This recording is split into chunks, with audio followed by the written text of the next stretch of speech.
thanks for the kind words. I mean, I want to thank you because she actually found me a few years. I actually did a presentation at a church.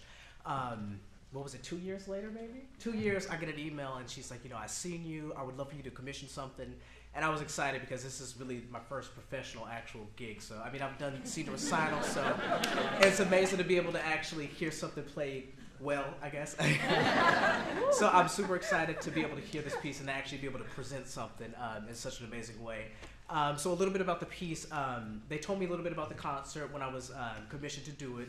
And I wanted to write something that was relevant to the concert. So I actually got the idea. I was actually driving home and I heard the song, My Country 'Tis of Thee. And I heard the line, let freedom ring. And it kind of brought up all kinds of different things. And I kind of went home. And because it is so close to February, African American History Month, and because this concert is directed towards African American composers, I kind of wanted to go with something relevant to the concert. So I kind of came up with this whole text based upon kind of like a spiritual, I guess you could say.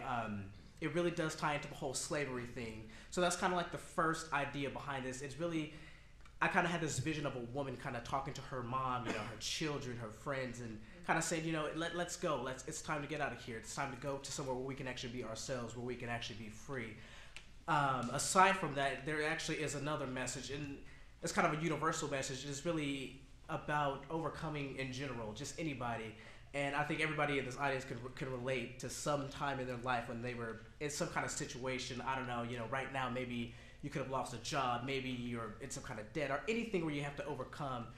This song relates to you, and it's kind of overcoming some kind of struggle in your life. And this song is just full of all kinds of surprises because there's one more message. And that's really kind of, it has to do with kind of the mind, because I think that every single person in this audience will really realize that at some point in your life, you will realize that the hardest thing to really overcome is yourself. So this song really does touch bases on those three topics. And so yeah, without further ado, this is Where Freedom Rings.